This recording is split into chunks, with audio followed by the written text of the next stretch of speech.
do you want to lead us off with your thoughts on the Hurricanes for 2022, Paul? I actually like the look of the squad, but it depends on how they're actually go, where they see their top 15 at this stage. I think, well, obviously a number of positions pick themselves. Artie will be one of the loose forwards. Dane Coles, I'm guessing, will probably be the number one hooker with Omua coming off the bench. I'm guessing TJ back in the 9 jersey, and I'm hoping that Ruben Love is first cab off the rank for the first 5 position. If you look at the outside backs, obviously Geordie slots into the 15, and then it's a bit of sort of shuffling the deck. Do you start with Rayasi and Husin or Xavier? And Umaga Jensen, really hope he gets a fair dinkum go in the midfield. He probably has to because of what we've lost with Lomapi and Vince Arsel moving on overseas. So overall, the squad doesn't look too bad. Injuries, especially in the tight 5, could derail the season somewhat, but overall, it does look like a very, very good squad that will be, I guess, led by Artie, who basically picks them up at last season. At times, he just picked the Hurricanes up, put them on his shoulder, and he was doing everything: turnover ball, tackles, making busts, setting up tries. He was Mr. Everywhere, just about all the time. So if they can base their game around Artie and feed off his energy, I can see them going well. Are you as optimistic as you? I wouldn't say as optimistic, but I'm looking forward to seeing Perenara return and Jamie Booth as well. I'm sure. Yeah, I'm looking forward to seeing one halfback return. Wow. I just think that sort of 9-10 combination last year was a bit of overshow.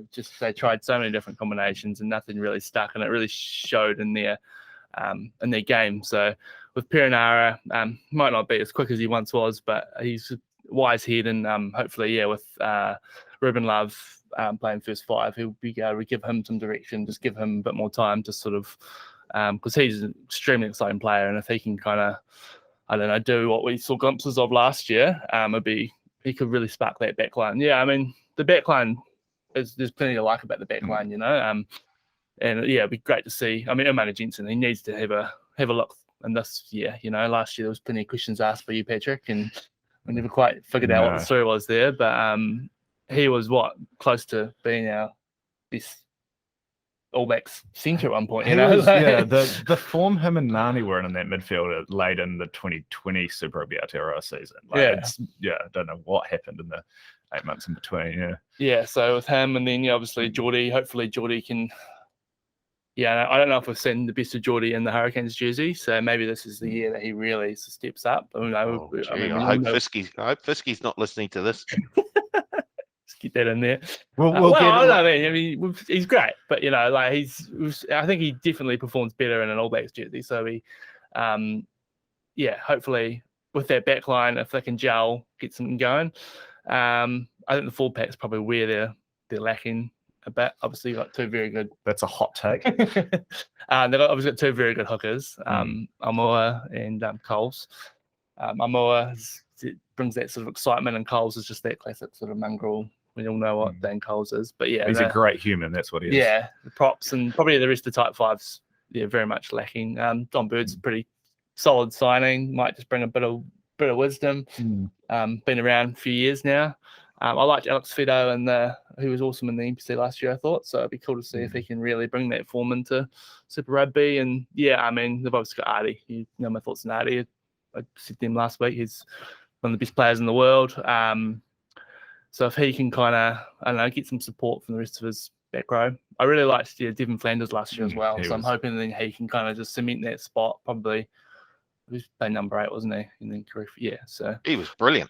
Yeah, I thought he was great. So they've got some potential. I just that type 5's a real issue, and it might come back to haunt them Yeah, like for me, the type 5 you look like Blackwell, Don Bird, and Scott Scrafton are all solid Super Rugby locks in their own right. Like they have their good qualities, but none of them would come close to starting for any of the other New Zealand franchises. I don't think. Like they'd be at best the third best lock anywhere else. So while it's good to have the depth there, and 6 through 15, the talents or the loose forward trio. Artie obviously headlines it, but then Karifi, Braden Yose was awesome last season, as well as Devon Flanders. A few really exciting youngsters like Caleb Delaney, TK Howard, and Tyler Lobster. So you'd hope the loose forward trio can go well, and then Perinara, Ruben Love could, in theory, should be an awesome 9-10 combination, both go in the line. I think Tay Walden could play a really important role. Oh yeah, he was as a bit of experience. I thought in the 12 jersey. A great signing actually. Just smart. And But like, can we have any faith in the Hurricanes set up to get the best out of these players after what we've seen the last year? Like they're so reliant on injury. You think back to games last year, and it was all just Artie or Nani or Ruben or someone just doing something great. Like it didn't seem like there was any sort of coherent vision. Like game against Crusaders, I remember when Artie was had about a 5-minute play where he got about 3 turnovers. He ran 80 meters. He did a chip and chase. Like he was It's almost like as you think back to like the Brooklyn Nets or some of these star-studded basketball teams where it's very much it's your turn, it's my turn. Like beautiful. I don't know if they have the overall game plan to really put together what is clearly a very talented side. And like we talk about the Highlanders being more than the sum of their parts. They've got this great system. They play really well together as a team. You can sort of swap guys out interchangeably. Certainly don't feel the same way with the Hurricanes. So like despite the names on paper, I think they'll have some great performances. Like they might, especially week 1 without Mo'unga, but like they might give the Crusaders a scare. The last 2 seasons they've won in Christchurch and then should have won that game at the Cape Town on Sunday afternoon last year.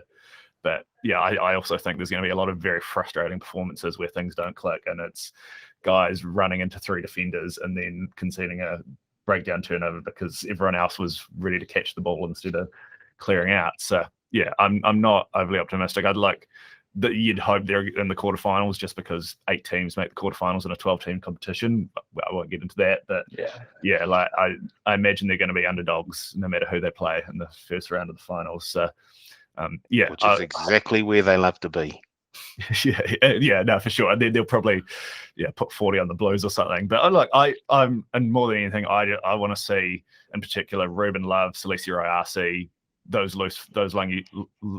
young loose forwards and front rows we talked about take step forwards and turn into great footballers who are starting to get in the All Black conversation and stuff like that. I think we talked about what make a great season for Moana Pacifica. The Hurricanes, I don't think we can call them realistic title challengers, but Ruben Love in particular, he's the one. Like he's the future of the franchise at 10 with Geordie at 15. If he can turn into a superstar, that could make a world of difference. When Hurricanes fans all know far too well what having or not having a quality 10 can do to a side. So for me, I think they just need to focus on youth development this season. Hope to have a few really good games, and then hopefully come back firing in 2023. But it'll be a wild ride no matter what they do. I'm sure, right? He is the future, and the future is now.